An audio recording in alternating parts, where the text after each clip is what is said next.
Good day, ladies and gentlemen, and welcome to the show. Glad to have you guys here on this July 14th, 2023, a Friday. Thank you for tuning in. 2 more weeks. That's what we got. And that's when the straw that broke the camel's back comes into play. In 2 more weeks. They don't realize it, but the Fed has passed the terminal rate. They missed it. It's like a train going through a subway, and you missed your station. You don't realize you missed your station. You've been sitting down there reading a book or something. Whizzed right on by your station. And that's where the terminal rate, that's where they whizzed right on by it. They don't realize it. And it's going to really cost big. It's going to cost everybody big. It's going to be a disaster. They want pain? You got it. You got it. Fed interest rate hike seen as a lock for July.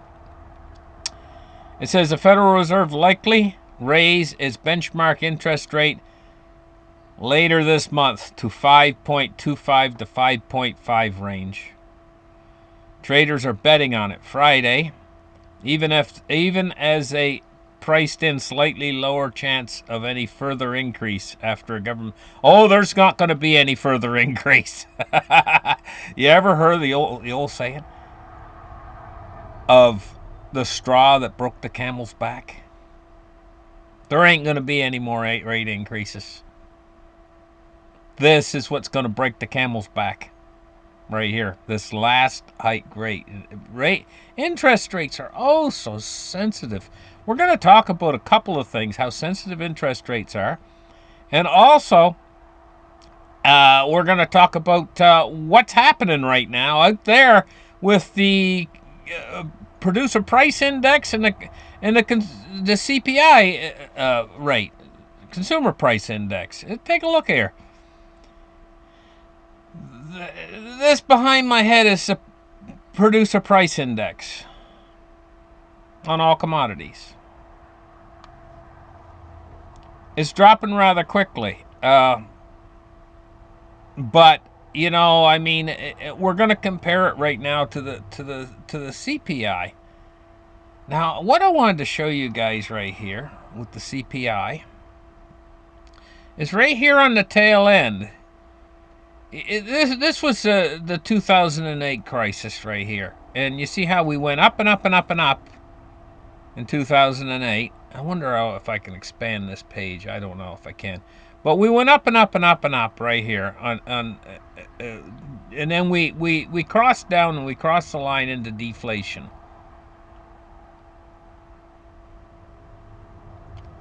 With the CPI.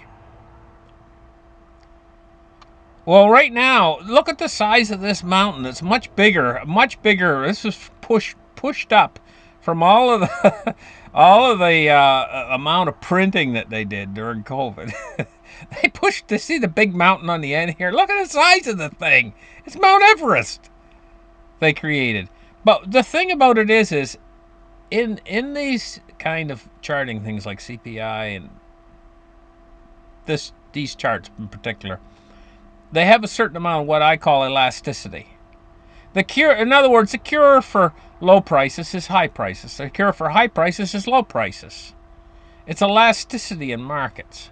The more you pump a market, the higher you pump it, the further it's going to fall. It's the old saying, what goes up must come down.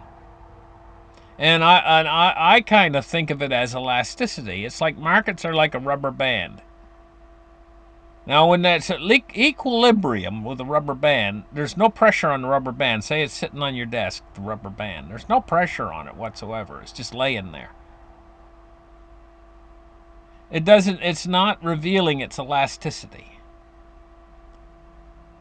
But if you take that rubber band, stretch it, now it wants to spring back to its original shape again.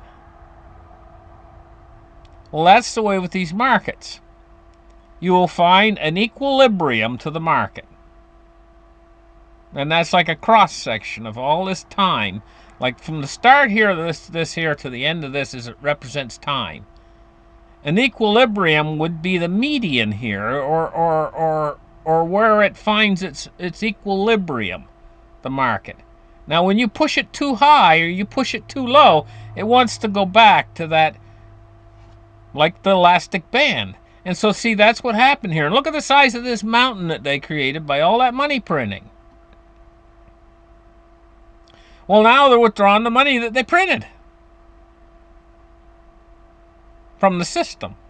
Not from the upper echelons of the system, but from the lower echelons. Not from Wall Street, but from Main Street. They're sucking.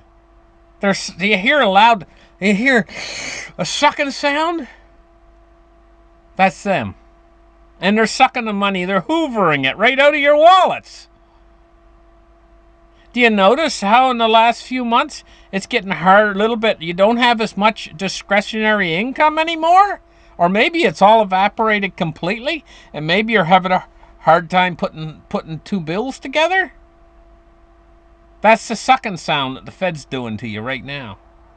And that's why this is coming down so quick. Look how it's fallen off of that mountain.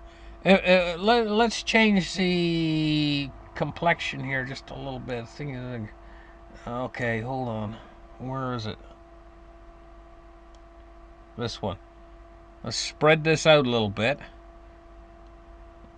See how it's falling like a stone, and it's under 4% right now. It fell from almost 9% up here. Yeah, 9%. It fell from 9% down to 4% so fast, and that fall is like a knife blade falling. It's in free fall right now. It's not going to stop.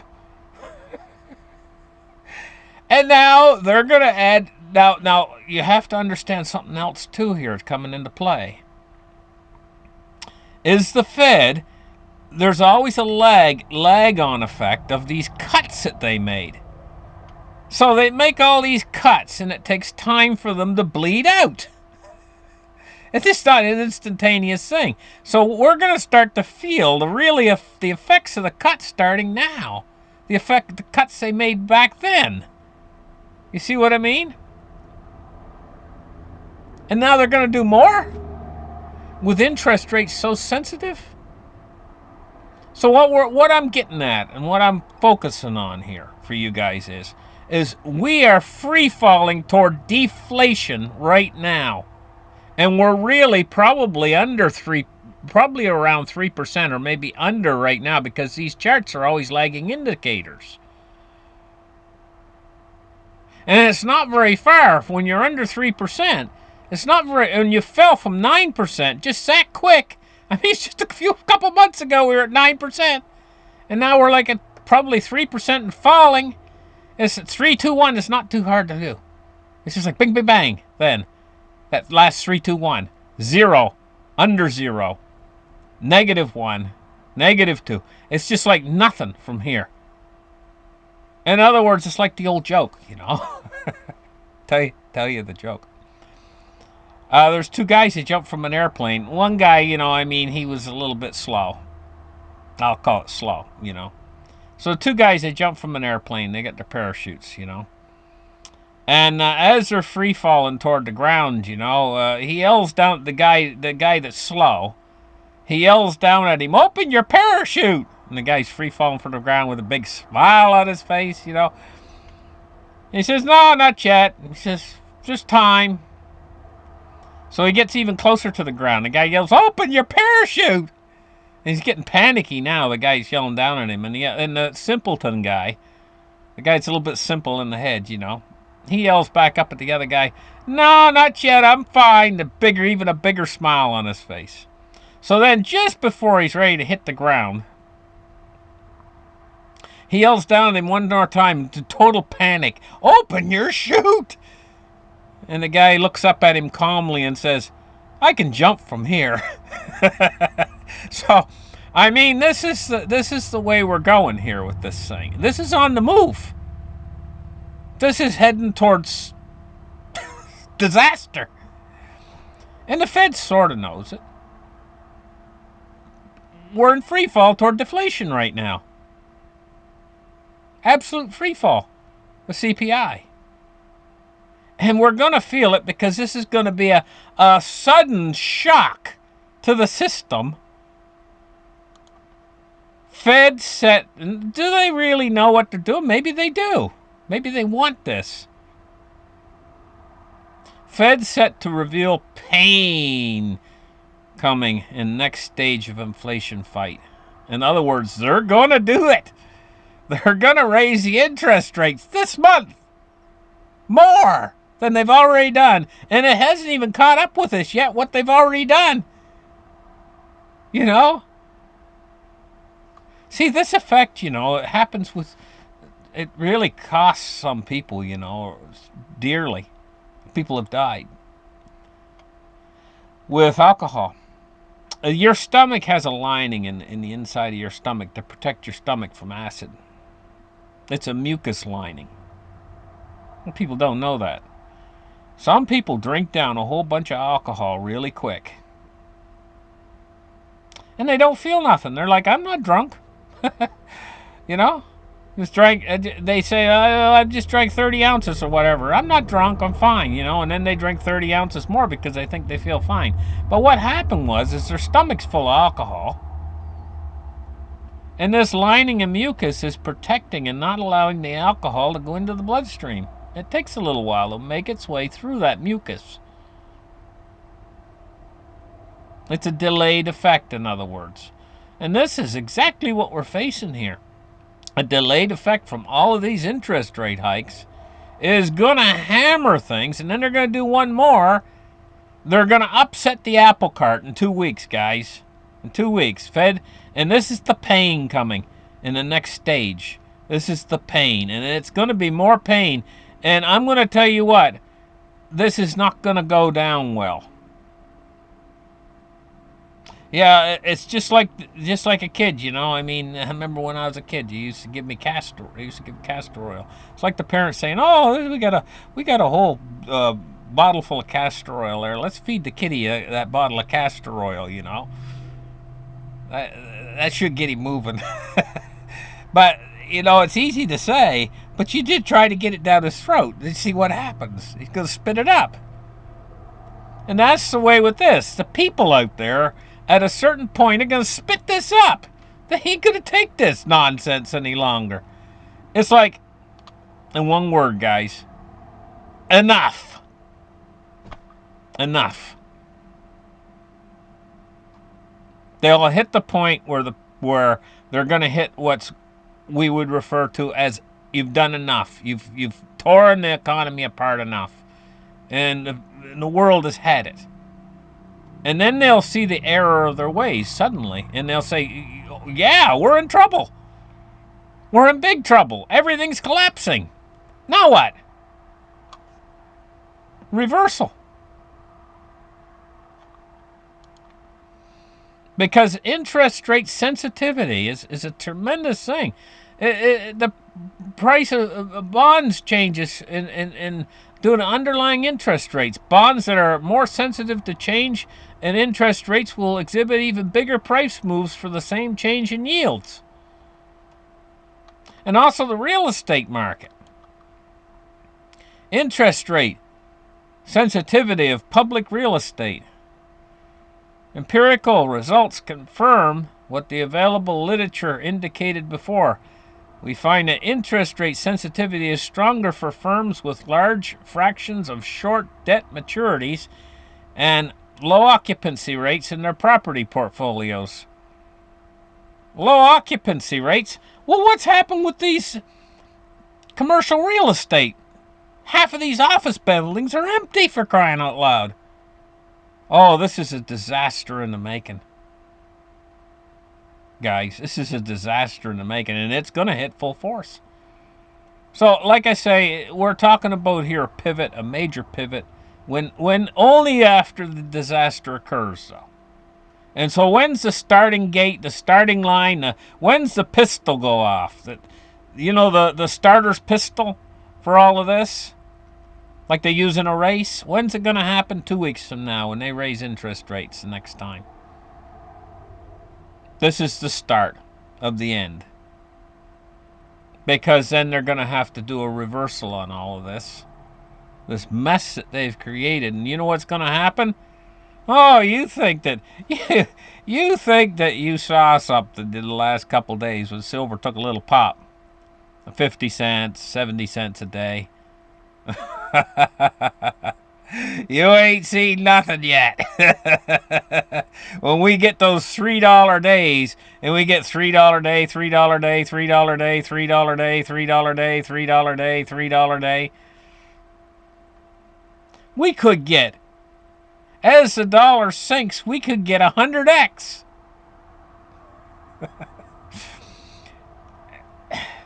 Seriously, guys, as the stuff goes into shortage and everybody piles into it because they don't want to be in dollars, and there's nothing else in the entire financial system other than a bit of crypto, a little bit of crypto, which is a tiny little market, really, considering it's not that big, considering the size of the markets out there. Little bit of crypto and gold and silver. The biggest of those is the gold market, of those three. But they're all not big markets. They're not real big markets. Even the gold market's not that big of a market. Considering that all the rest of the world's finances is floating free on this fiat Ponzi scheme thing that they created that's all a bunch of baloney. It's hot air. And when it bursts, everybody's going to want to find their way out. What it's going to be is, it's going to be Niagara Falls trying to make its way through a garden hose. And that's what's going to be driving up your price of gold, silver, and cryptos and stuff like that. And so, I'm telling you, it might be like something you've never seen before. You don't want to miss out on this. Trust me on this one. That's the one you don't want to miss out on. Is this transfer of wealth that's going to occur out of fiat. And everybody's in fiat. They're all in. It's a stadium full of people, and fires get the sound of fire, and they're all going to run for the exits. That's why I say Niagara Falls through a garden hose.